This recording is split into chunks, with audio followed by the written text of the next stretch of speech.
Google ने एक और अपडेट रिलीज की है 5 मार्च 2024 यानी कि कल, आज 6 मार्च है। इस वीडियो के अंदर हम डिस्कस करने जा रहे हैं कि ये अपडेट किस चीज के ऊपर है, किन लोगों को इस अपडेट से डरना चाहिए और किन लोगों को बिल्कुल भी टेंशन नहीं लेनी चाहिए। Make sure to watch the video till the end. My name is Ghulam Ali और इस चैनल के ऊपर मैं बात करता हूँ उस एसईओ नॉलेज की जो अभी तक आपको किसी और चैनल के ऊपर नहीं मिलेगा। चलिए शुरू करते हैं। ओके, तो यहाँ पर मैंने गूगल का ऑफिशियल ब्लॉग ओपन किया हुआ है। अपडेट का नाम है जी स्पैम अपडेट 2024 की कोर अपडेट है ये।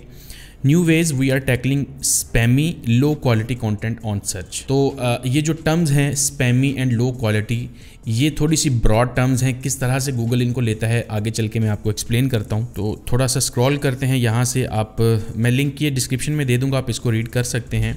तो इस अपडेट का बेसिकली जो मकसद है वो दो चीज़ें अचीव करना है। पहला है इम्प्रूव्ड क्वालिटी रैंकिंग्स के रैंकिंग्स की जो क्वालिटी है उसको इम्प्रूव करना है। जो रिजल्ट के पेजेस शो होते हैं वो अच्छे होने चाहिए एक यूज़र के लिए। नंबर 2 है new and improved spam policies. तो आपको पता ही होगा ऑलरेडी इनकी कुछ पॉलिसीज़ हैं रिगार्डिंग कंटेंट स्पैम, तो उसको मजीद उन्होंने अपडेट किया, उसमें कुछ चीज़ें ऐड की हैं इस अपडेट में। तो चलिए उनके बारे में डिस्कस करते हैं। पहली चीज़ है reducing low quality and unoriginal results. तो लो क्वालिटी का मतलब क्या है अभी हम समझ लेते हैं। अनओरिजिनल रिजल्ट्स का मतलब तो क्लियर है कि गूगल ये चाहता है कि डुप्लीकेशन नहीं होनी चाहिए सर्च के अंदर। तो अगर तो आप अभी तक डुप्लीकेशन नहीं कर रहे तो आपको सेफ फील करना चाहिए, it's not going to affect you. लेकिन लो क्वालिटी से क्या मुराद है?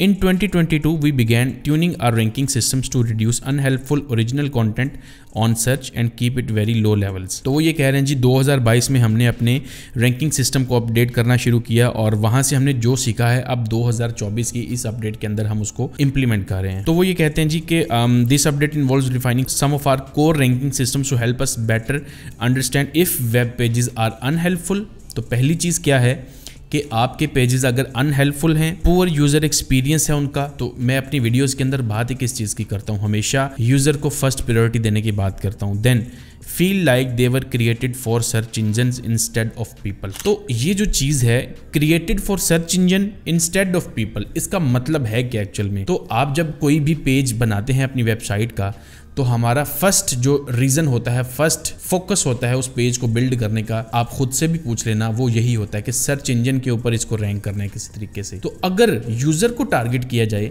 तो यूज़र के लिए वो कैसा पेज हो सकता है? पहली चीज़ तो ये है कि वो कोई ऐसा कीवर्ड फोकस कंटेंट नहीं होगा जिसकी कोई सर्चेज हैं। तो अगर आप सर्च से थोड़ा सा हट जाते हैं दैट मीन्स आप ऐसा कंटेंट प्रोड्यूस कर रहे हैं जो एक यूज़र की रिक्वायरमेंट हो सकता है, बट उसके ऊपर यूज़र सिग्नल्स भी होने चाहिए जिससे गूगल को ये पता चले कि हाँ ये एक पेज है जिससे यूज़र सिग्नल्स प्रोड्यूस हो रहे हैं, बट इस पेज के अंदर कोई एज सच कीवर्ड टारगेट नहीं किया गया। वो चीज़ गूगल को ये डिसाइड करने में हेल्प करेगी कि हाँ भाई ये बंदा सिर्फ ऐसे कीवर्ड्स ही नहीं टारगेट कर रहा अपनी वेबसाइट में जिनका सर्च वॉल्यूम है, ये उन कीवर्ड्स को भी टारगेट कर रहा है जिन कीवर्ड्स का सर्च से लेने देना ही कोई नहीं है। अब आप अपनी वेबसाइट्स के ऊपर क्या करेंगे, 60 to 70% वो वाले कीवर्ड्स टारगेट करेंगे जिनका सर्च वॉल्यूम है, जिनको लोग गूगल में सर्च करते हैं।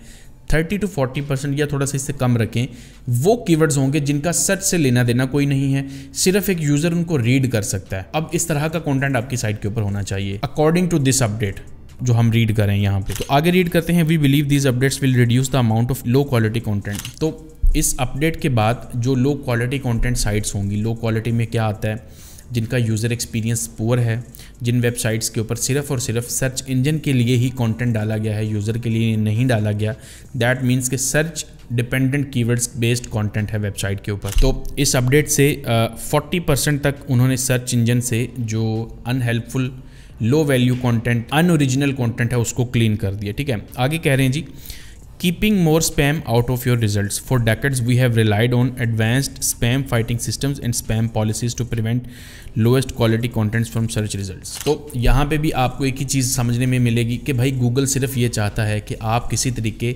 सर्च इंजन को स्पैम नहीं करें। हम डे 1 से जब एसईओ स्टार्ट होती है, अगर आप तब से देखो, यूज़र्स को हमेशा मैनिपुलेट करने की कोशिश करते आ रहे हैं, सर्च को हमेशा मैनिपुलेट करने की कोशिश करते आ रहे हैं कुछ लोग, जिनकी वजह से क्या होता है कि हमें सर्च अपडेट्स फेस करनी पड़ती हैं। आप गूगल पेंगुइन देख लें, पेंडा अपडेट देख लें, रैंक ब्रेन, ये सारी की सारी अपडेट्स क्यों आई हैं?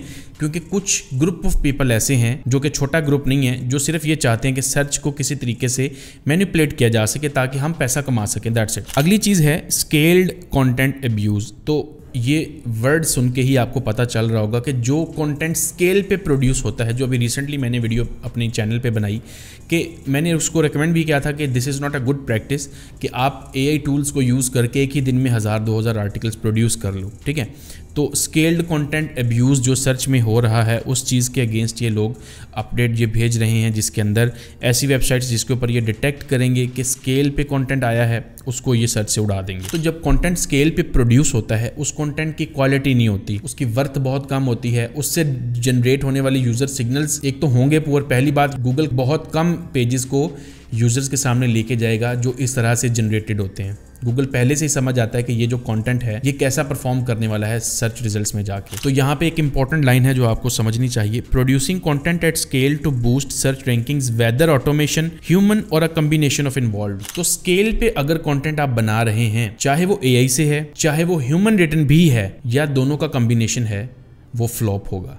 सो अब यहाँ से आप ये समझ जाएं कि गूगल AI कंटेंट के ऊपर कोई रोक नहीं लगा रहा आपके लिए। आप प्रोड्यूस कर सकते हैं अनलेस वो क्वालिटी प्रोवाइड करे, वो क्वालिटेटिव होना चाहिए, उससे यूज़र को हेल्प मिल रही है, वो ओके है। लेकिन अगर आप एक ऐसा कंटेंट बना रहे हो, चाहे वो हैंड रिटन भी है बट उससे वैल्यू नहीं मिल रही किसी को, उसका फ़ायदा कोई नहीं होगा। इसी तरह से साइट रेप्यूटेशन अब्यूज़, इसका मतलब ये होता है कि जब आपकी एक वेबसाइट अच्छी चल रही होती है, किसी एक पर्टिकुलर टॉपिक पे चल रही होती है, उस टॉपिक से रिलेटेड वो अपनी रेप्यूटेशन बिल्ड कर लेती है। अब जैसे ही आप पैसे कमाने के चक्कर में उस एक टॉपिक से हट के किसी डिफरेंट टॉपिक पे जाके कंटेंट प्रोड्यूस करना शुरू कर देते हैं, फॉर एग्जांपल यहाँ पे लिखा हुआ है a third party might publish payday loans reviews on a trusted educational websites. तो एक एजुकेशनल वेबसाइट है, वो थर्ड पार्टी पेडे लोन्स के बारे में अचानक से बात कर देती है सिर्फ पैसा कमाने के लिए।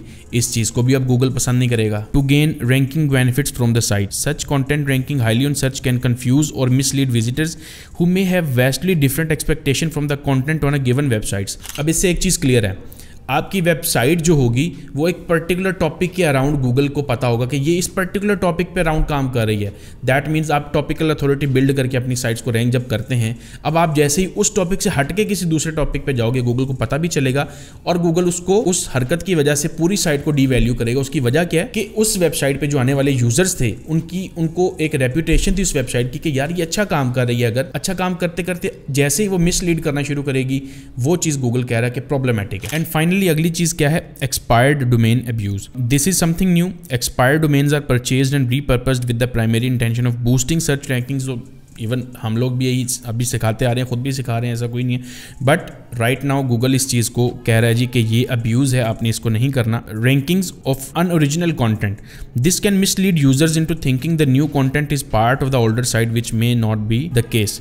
Expired domains that are purchased and repurposed with the intention of boosting the search rankings of low quality content are now considered spam. तो अब expired domains के ऊपर भी काम करने के लिए बड़ा सोच समझ के आपको देखना होगा कि भाई कैसे इनको लेके चलना है, कैसे इनके ऊपर अब कंटेंट पोस्ट करना है या किस तरह का कंटेंट पोस्ट करना है ताकि गूगल को ये ना लगे कि भाई हम किसी तरह का स्पैम कर रहे हैं। तो ये चीज़ें आने वाली वीडियोज़ के अंदर हम लोग जैसे जैसे एक्सप्लोर करते जाएंगे, आप लोगों के साथ शेयर करते रहेंगे ताकि आप लोगों को अपडेटेड नॉलेज मिलता रहे। सो फार इस अपडेट के अंदर इन्हीं चीज़ों की बात की गई है। वीडियो पसंद है तो लाइक कर दीजिएगा, सब्सक्राइब कर लें अगर आपको मजीद हेल्पफुल कंटेंट चाहिए एसईओ से रिलेटेड और फ्यूचर अपडेट्स से रिलेटेड।